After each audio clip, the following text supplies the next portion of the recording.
Welcome back to 6-month countdown, ready to homeschool. You can find this week's notes at hilarioushomeschooling.com. There's 2 pages this week, and I will also be referring back to one of the pages from week 6. So just know that that's going to be coming closer to the end. Okay, today we're talking about your family's unique strengths.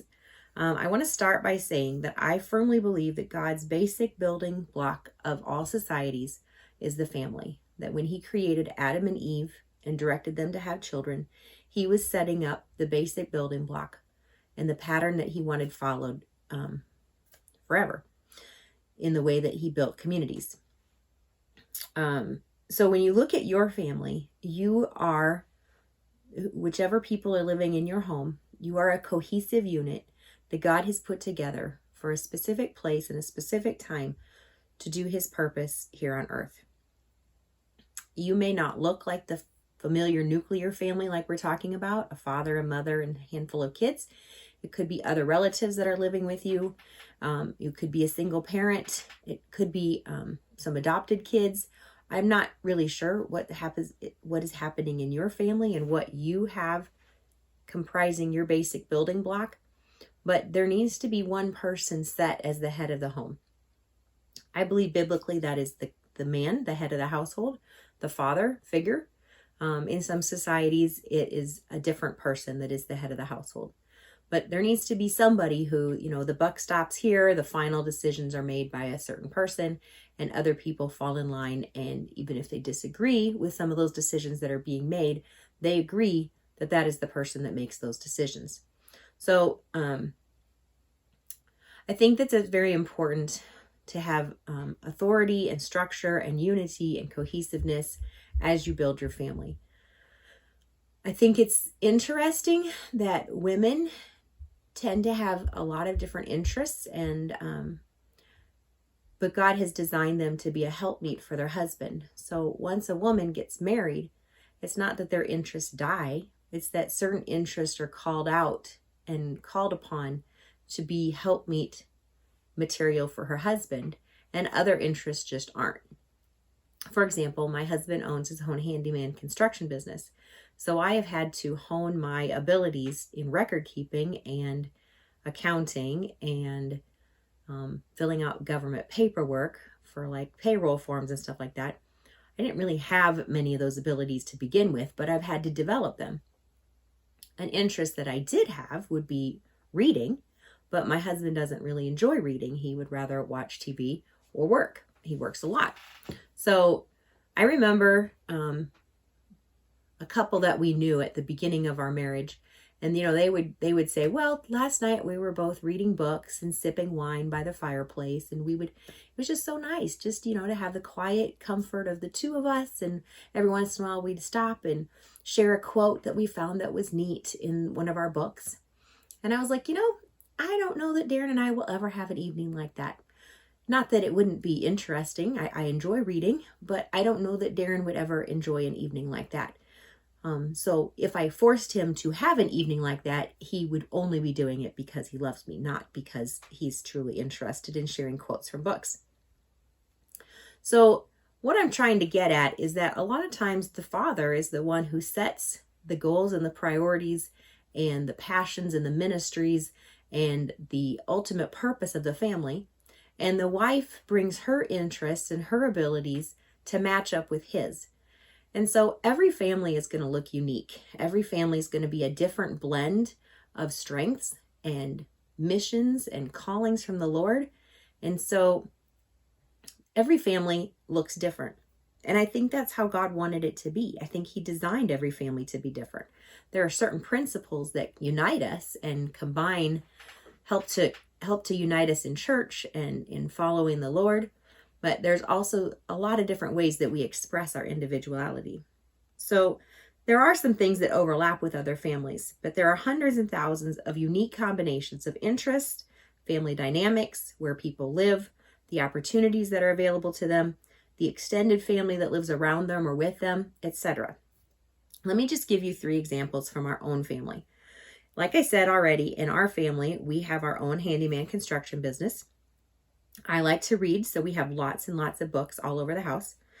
We live in a log cabin that Darren built in rural Iowa. So our family has a very unique flavor. My sister's family, she lives in Missouri, and her husband is an anesthesiologist. So he has 6 weeks of work and then 2 weeks off. Some of the weeks that he's working 24-hour shifts. So his work schedule demands a lot of flexibility if they want to plan family trips or family outings or things like that.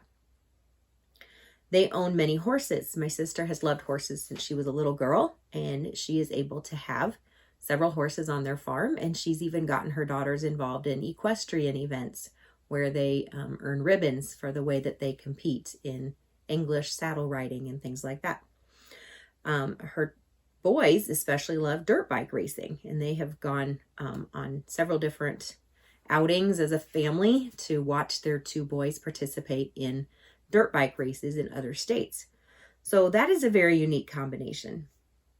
My sister-in-law lives with her husband and 8 kids in Florida. They own a plumbing business. They are crazy about hunting, and all of the kids at one time or another have played soccer. And soccer is a big deal in their family. So that's another unique combination. Now, all of us are homeschooling families, by the way. And we all have a lot of things in common. We were brought up in very similar situations. My sister and I were in the same house. Darren and his sister were in the same house. So like there's a lot of things that overlap with all of us. But even though there's some overlap, there's still a lot of ways that we're different. So I've left a little space for you just to brainstorm on your own how your family is unique in ways that impact your kids. There's 8 blanks, but you can, fill up an entire page if you feel like it. Just think of some ways that your family is unique. What are your interests? What are your strengths? What do you like to do together? And I honestly believe that God handpicked your kids to match up with your unique family. There's a bigger picture to what God is doing in the world. There's a larger mission, and He has specifically put your kids in your family. And you're not really exactly sure why sometimes, because sometimes your kids' personalities and interests don't seem to match up with yours. But there is something in your family that God saw that He said, yes, this child needs to be with this family to prepare them for what I have planned for them in the future. In Acts 17, Paul is preaching to the people of Athens, and he actually says to them, "From one man he made every nation of men, that they should inhabit the whole earth. And he determined the time set for them, and the exact places where they should live. God did this so that men would seek Him and perhaps reach out for Him and find Him, though He is not far from each one of us." Paul was reminding the people that the God that we serve is so tuned into details, that He is the one who decides which person needs to live when and where. So if God is that tuned into details, I am sure that He has chosen your family and your child and matched them up together. Whether they're biological kids or adopted kids or foster kids, God's hand has been in this, matching you up and getting your child ready for what their future involves. Now, because of that, every family, I believe, should spend some time working on a mission statement, setting some goals together, and it's going to be a very unique process. I'm giving some guidance on the second page here. A blank little worksheet for you to work on, but I did not give you examples. I have done this in my life, and it was so worth the struggle. I don't want you to take a shortcut. I don't want you to copy somebody else's mission statement. Do you remember? I just talked about how every family is unique and every family has strengths. And so it would shortcut the process and not help you at all with what's coming later. This is a foundational piece of building your homeschool. It is very important for you to identify what your family does well, what God may be calling you to in the future, and how He's equipping you to educate your kids very uniquely and very specifically. And I can't do that for you. Nobody else can do that for you. It's got to be something that you work through on your own.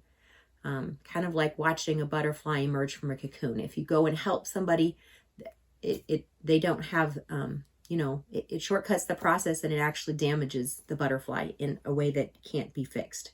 So I am really recommending that you do the homework for this one. Whether you've done the homework for any of the other ones, I don't care. I don't know.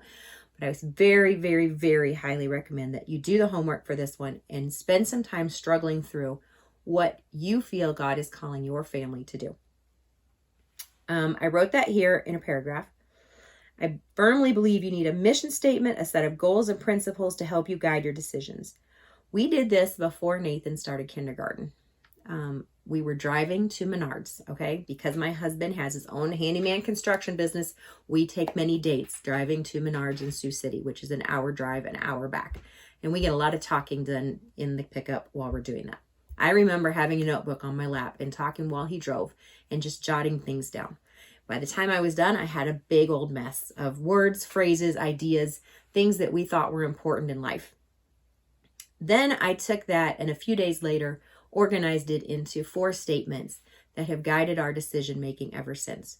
We do occasionally, at least every year, look at those 4 statements again, make sure that we're staying true to our original calling. It's possible that God may reveal something new to us each year. And if that's the case, then it may be time to revise some of those statements, because who we were 20 years ago doesn't mean that we're still the same people now. But it was very helpful in making subsequent decisions after we had to make that initial decision of how to homeschool.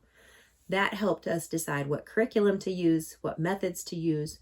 When we came time to have Nathan do an apprenticeship with Darren, that we would, cancel all of his other school because we knew what was important. We knew what we wanted. I purposely think that you should do your purpose statement first, your goals second, and your methods third. That is why I designed the worksheet like this. The family values and purposes should be first. Then some goals specifically directed toward education. What kind of people do you hope come out of your home? And your methods last. How would you get there? It's impossible to start with your methods and work your way back up. The methods that you want to try may not have anything to do with what you think is important in life. So it's very important to start at the top and work your way down. I put space for 5. You could have a few more. The 3 is the magic number, but we chose 4, and I don't think 5 is bad. For this one, I highly recommend a book called Organized Simplicity. It helped me a lot to try to decide what was important to our family. This is scribble space for you over here, but you could also just get a notebook out and just write all over a notebook and then come back to this later. Here, you just want to list what your 5 final values are in your family. And they don't have to be just one word. Maybe it's peacemaking, or maybe it's hospitality, or maybe it's, my husband's big on responsibility and decision making. Each family has their own things that they value. And to get an idea of what that might look like, go back to what you might have already written in module 6, week 6, when you talked about what are some desired character traits for your child. This is a clue right here to what's important to you. What kinds of character traits are you hoping for in your child? That can also be a clue when you get to goals. Describe a young adult that you and your spouse both admire. Somebody who has just graduated from high school or college, and you really think that they are doing a good job of starting out their life. And you hope that your kids turn out like that. Okay, remember that our kids are not a product. So I don't want you to think that you can reduce this whole process to an assembly line. That's not what we're going for. But it's just, what are you aiming for? What do you think is most important, and how will you emphasize that in your life? If money is the most important thing to you, you are going to emphasize much different things than if integrity is important to you. Okay? So you're just trying to say, by God's grace, our children will turn out like this. Now remember, you don't control that. There's too many factors involved to control that. But what are you aiming for? And then let me just give you my best quote here. My dad always would say, it's better to aim for the moon and miss than aim for a skunk and hit it. Okay? You want to think about your kids as arrows. And the Bible actually compares them to arrows in Psalm 127. It says, sons are a heritage from the Lord, children a reward from him. Like arrows in the hands of a warrior, are sons born in one's youth. Blessed is the man whose quiver is full of them. They will not be put to shame when they contend with their enemies in the gate. So picture a bow and arrow. Picture that you just got a bow and arrow for Christmas, and you give it to your son and you go out in the yard, okay?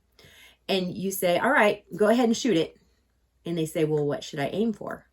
You say, well, it doesn't matter. I didn't put any targets up. Just shoot. In fact, I'll make it better. I'll just blindfold you and then we'll just see what happens. Okay?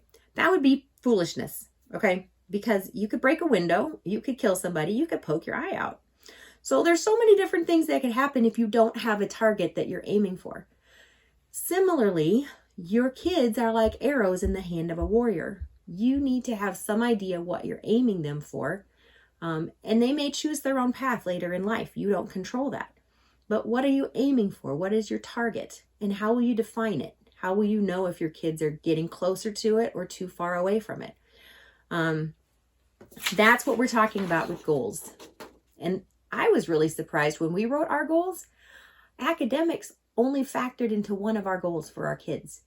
That was huge for me in realizing that I needed to step back my overzealous ideas of how we were going to accomplish homeschool and focus more on our character development in our kids that we wanted to see in their life, and less on perfection in academics, which I could have easily really been striving for.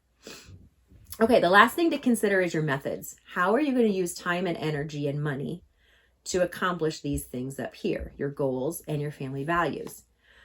You've only got so much time. Most of us only have so much money. So we have to make choices in life. And because we have to make choices, we have to know what we're aiming for so that we use our time, energy, money, our resources in the wisest way possible. This is why I say start here and go down the paper, because you're not going to know what to invest in or what to put your time towards if you don't know what your family's purpose and goals are. A lot of families already kind of inherently know their purpose and goals. They just haven't taken the time to write them down.